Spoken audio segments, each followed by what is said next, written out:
Hello students, I am your humanities educator और आज से मैं स्टार्ट करने वाली हूँ क्लास 12 पॉलिटिकल साइंस के का first chapter challenges of nation building. तो पहले मैं आपको बता दूँ इस बुक में हम क्या पढ़ने वाले हैं। इस बुक में हम पढ़ने वाले हैं politics in India since independence, यानी कि इंडिपेंडेंस के बाद हमारे इंडिया में जितनी भी जो पॉलिटिक्स हुई है वो पूरी इस बुक में जो है इनके चैप्टर्स में जो है पढ़ने वाले हैं। और इसका जो फर्स्ट चैप्टर है वो है the challenges of nation building, कि हमें अपने नेशन को बिल्ड करने में क्या क्या चैलेंजेस आए। तो मैं आपको इस चैप्टर का ओवरव्यू दे देती हूँ। इस चैप्टर में हम पढ़ेंगे कि हमारा जो मेन हमारे जो 3 चैलेंजेस हमें आए थे। पहला था कि हमें डेमोक्रेसी बनानी है, दूसरा था हमें जो अपने पूरे जो स्टेट्स हैं उनको यूनाइट करना है, इंडिया को पूरा यूनाइट करना है। थर्ड हमारा चैलेंज ये था कि हमें यहाँ पे सोशल इकोनॉमिक डेवलपमेंट करना है। तो इस फर्स्ट चैप्टर में हम पहले चैलेंज को पढ़ने वाले हैं, टू यूनाइट द नेशन। ये हमारा फर्स्ट चैलेंज है, टू यूनाइट द नेशन। हम इसको इस चैप्टर में पढ़ने वाले हैं और इसमें हम ये भी पढ़ेंगे कि कैसे कैसे हमने सारी की सारी स्टेट्स को यूनाइट किया, क्या क्या दिक्कतें आई, कौन कौन सी स्टेट्स यूनाइट होने के लिए हम भी इंडिया में जुड़ने के लिए जो है मना कर दिया। तो ऐसे हम अपना जो चैप्टर है उसको स्टार्ट करते हैं। हमारे चैप्टर का फर्स्ट जो टॉपिक है वो है challenges for the new nation. तो इसमें सबसे पहले तो मैं आपको एक वर्ड बता देती हूँ, इसका नाम होता है इंटरिम गवर्नमेंट। इंटरिम गवर्नमेंट क्या होती है? इंटरिम गवर्नमेंट वो गवर्नमेंट होती है जो इलेक्शंस के बगैर एक टेम्प्रेरी गवर्नमेंट बनाई जाती है देश को चलाने के लिए। जैसे कि आपको पता है हमारी जो इंडिपेंडेंस मिलते ही हमने इलेक्शन तो नहीं करवाए होंगे, तो इसलिए हमने जवाहरलाल नेहरू को, यानी कि कांग्रेस जो थी उसको हमने इंटरिम गवर्नमेंट एक तरह से स्थापन कर दिया था। एक तरह से उनको टेम्प्रेरी गवर्नमेंट जो है उनके लिए कर दिया था। टेम्प्रेरी गवर्नमेंट हमने अपनी गवर्नमेंट में बना दी थी इलेक्शन से पहले, जिसके जो जवाहरलाल नेहरू थे उसके लीडर थे। तो जवाहरलाल नेहरू हमारे इंटरिम गवर्नमेंट के लीडर बनते हैं। उसके बाद 1415 अगर जब हमें आज़ादी मिलती है तो मिडनाइट में जो जवाहरलाल नेहरू होते हैं वो स्पीच देते हैं। उस स्पीच का क्या नाम था? Trust with destiny. आप इसको बिल्कुल अच्छे से याद रखना, क्योंकि ये क्वेश्चन एमसीक्यू में पूछा जा सकता है। जवाहरलाल नेहरू ने जो स्पीच दी थी उसका क्या नाम था, ऐसे पूछा जा सकता है। तो आप इसको आसानी से बता सकते हो कि ट्रस्ट विद डेस्टिनी उसका नाम है। तो उन्होंने उसमें क्या बताया स्पीच में उन्होंने ये बताया कि पहले तो हम अपने देश में जो हमारे जो स्टेट्स हैं उनको यूनाइट करेंगे, डेमोक्रेसी को इस्टेब्लिश करेंगे, सोशल इकोनॉमिक डेवलपमेंट करेंगे, और जो हमारे देश में जितने भी पुअर लोग हैं, जितने भी सोशल कैटेगरीज है, इतना डाइवर्स है, हम इन सबको अच्छे से यूनाइट करके रखेंगे और सबका अच्छे से डेवलपमेंट करेंगे। जैसे कि आपको पता है कि जो जवाहरलाल नेहरू इसमें ये बताते हैं कि अभी तक इतनी ज़्यादा बेकार जो स्थिति किसी भी कंट्री की नहीं हुई है जितनी उस टाइम पर इंडिया की थी।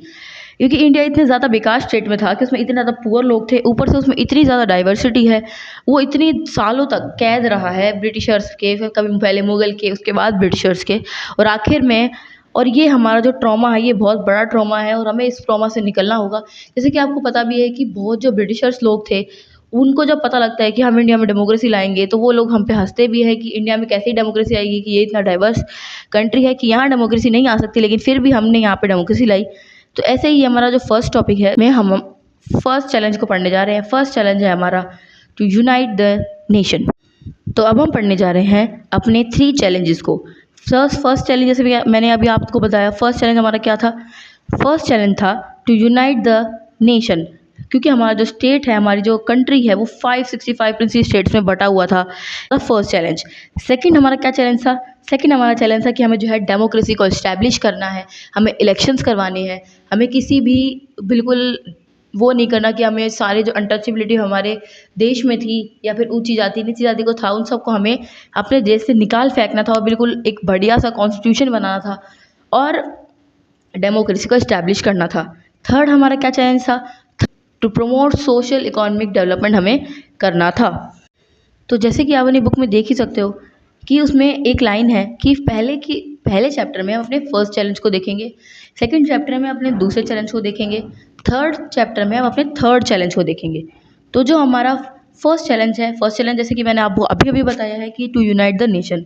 तो आप अब देख सकते हो कि आपके जो बुक में एक 3 जो है स्टैम्प्स दिए हुए हैं।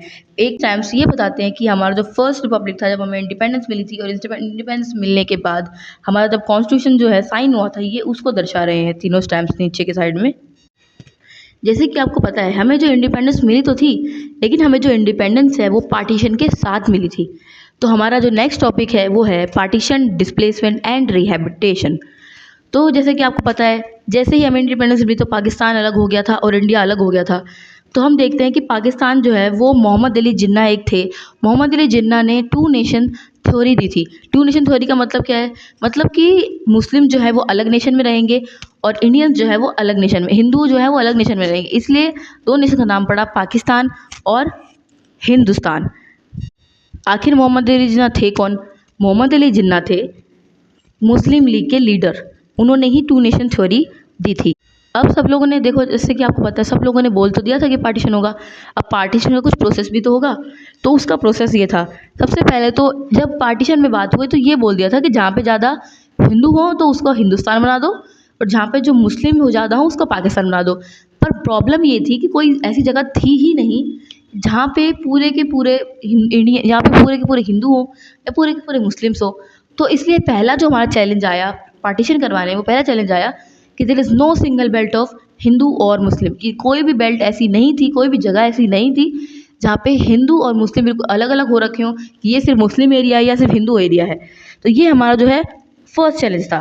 सेकंड चैलेंज क्या था? सेकंड चैलेंज था कि सारे जो मुस्लिम हैं वो नहीं जाना चाहते थे पाकिस्तान में, क्योंकि वो कह रहे थे कि इंडिया जो है वो उनकी जन्मभूमि है, भारत जो है वो उनकी जन्मभूमि है, यहीं पे उनके जो पूर्वज रहे हैं वो यहाँ से छोड़ के नहीं जाना चाहते। इसी में एक आ जाते हैं खान अब्दुल गफ़ार खान। वो यही कहते हैं कि वो इंडिया में जो है वो इंडिया से नहीं जाना चाहते। खान अब्दुल गफ़ार खान को हम फ्रंटियर गांधी भी कहते हैं, इसको आप याद रख सकते हैं। ये इंपॉर्टेंट वैसे ज़्यादा नहीं है, नहीं आएगा, लेकिन क्या पता पूछा जा सकता है, इसलिए आप इसको याद रखना। खान अब्दुल गफ़ार खान को फ्रंटियर गांधी कहा जाता है।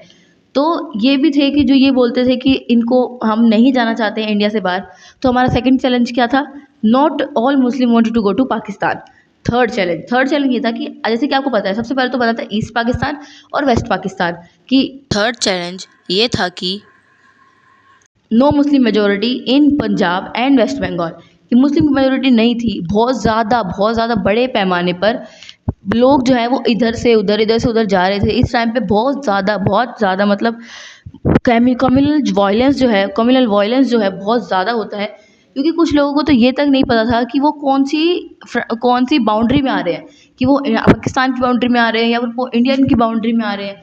इस टाइम पे बहुत ज़्यादा वायलेंस होता है, जिसको सही होने में बहुत ज़्यादा जो है टाइम लग जाता है।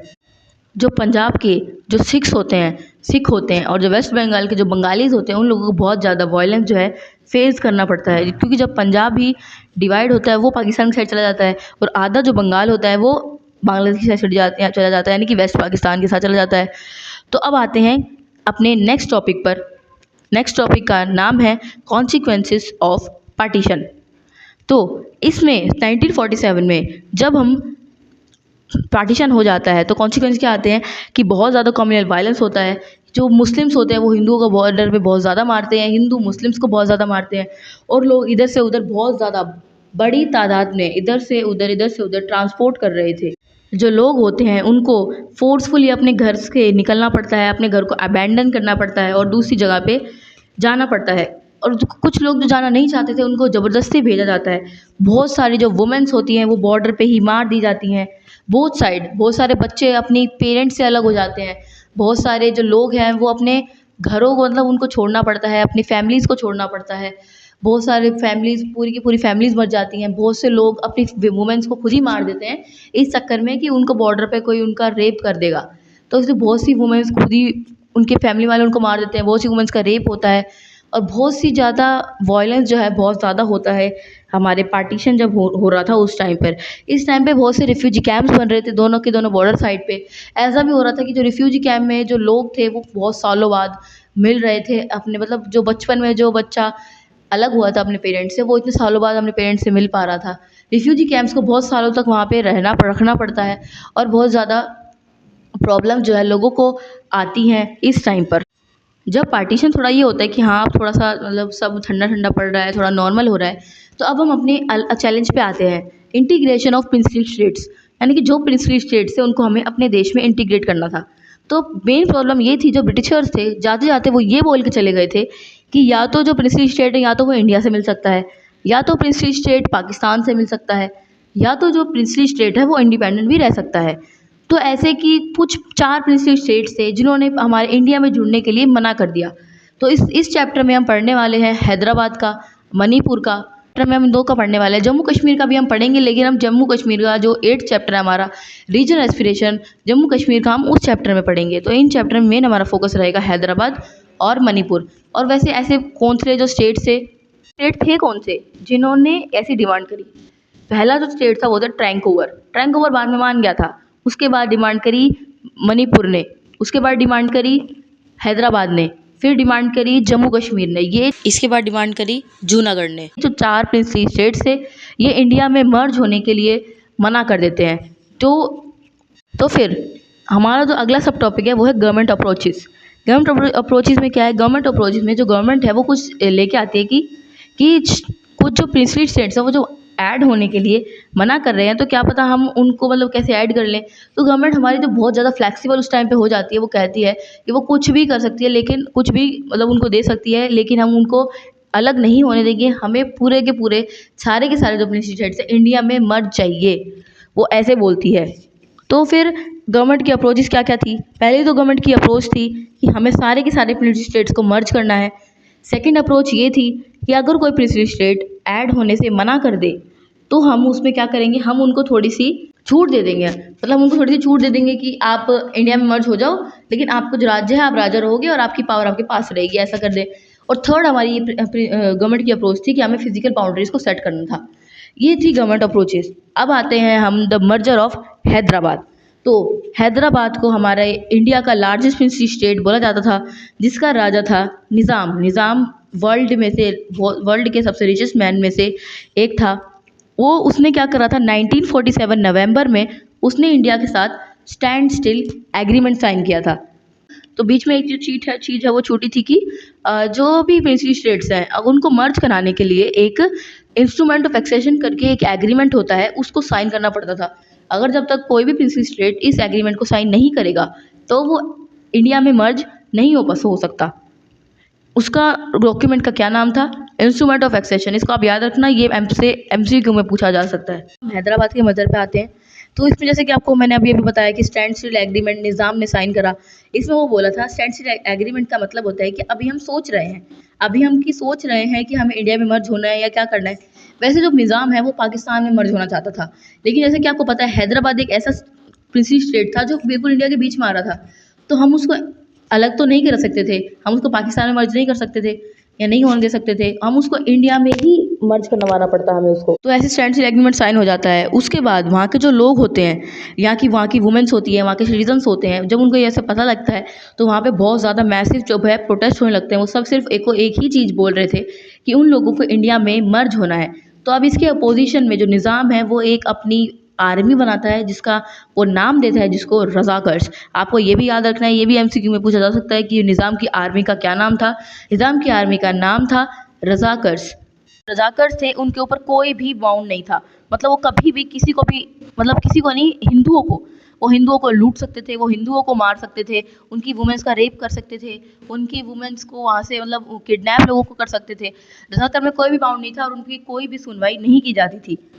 तो ये सब जो है निज़ाम वहाँ पे कर रहा था हैदराबाद में। इसकी वजह से जो इंडिया की सेंट्रल गवर्नमेंट थी उसको मौका मिल गया। उसको क्या मौका मिल गया? उसको मौका मिल गया कि हम वहाँ पे इंटरफेयर कर सकते हैं। तो इंडिया ने अपनी जो फोर्सेस हैं, सारी की सारी जो अपनी फोर्सेस वो हैदराबाद में भेजी। हमने हमें सरेंडर करा। हमारी आर्मी ने 2 दिन के अंदर कंट्रोल किया सिचुएशन को, निज़ाम को सरेंडर करवाया और सितंबर 1948 में हैदराबाद जो है वो इंडिया में मर्ज हो जाता है by signing the instrument of accession, जिसको मर्जर एग्रीमेंट भी बोला जाता है। अब आते हैं हम अपने सेकेंडली स्टेट पर। सेकेंड प्रिंसली स्टेट कौन सी है? उसका नाम है मणिपुर। तो मणिपुर के राजा कौन थे? मणिपुर के राजा थे बोचंद्र सिंह।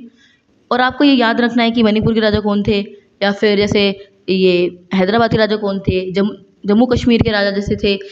मैं आपको एक बार सारे प्रिंसली स्टेट्स के राजा जो है बता देती हूँ। पहले प्रिंसली स्टेट है हैदराबाद के राजा थे निज़ाम।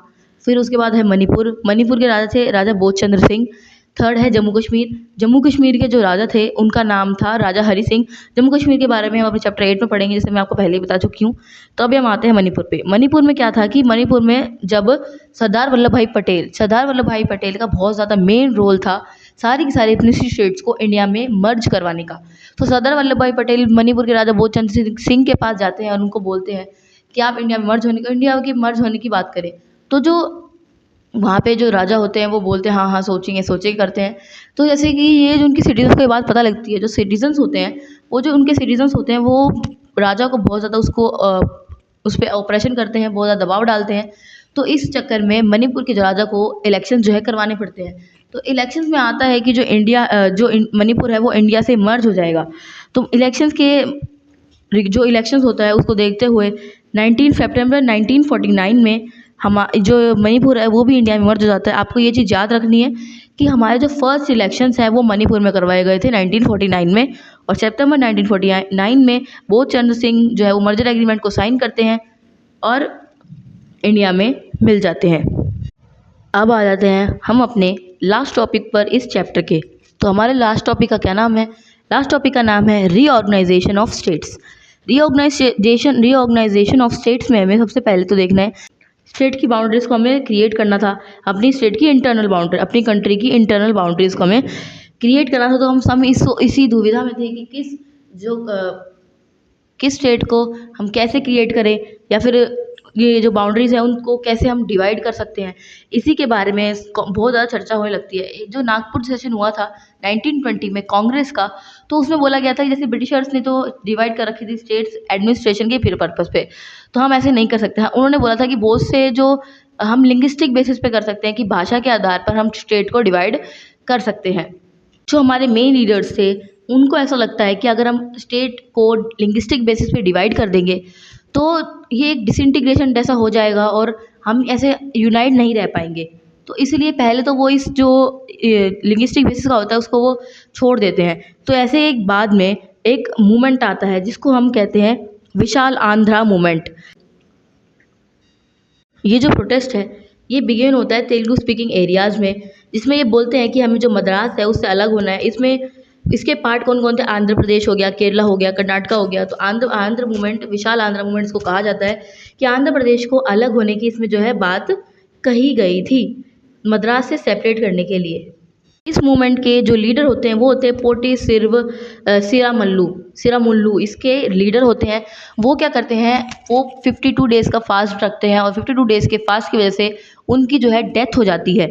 उसके बाद जो है कांग्रेस पे, गवर्नमेंट पे बहुत ज़्यादा जो है प्रेशर पड़ता है और जो हमारे प्राइम मिनिस्टर होते हैं वो 1952 में, दिसंबर 1952 में अनाउंस कर देते हैं कि आंध्र प्रदेश जो है वो एक अलग स्टेट होगा। तो जैसे कि आपको पता है अगर हम एक स्टेट को बना देते हैं तो बाकी भी तो कहेंगे। जैसे कि आप एग्जांपल में ले लो, अगर आप मेरे सामने 3 बच्चे हैं और मैंने उनको एक बच्चे को चॉकलेट दी थी तो बाकी 2 भी तो मांगेंगे।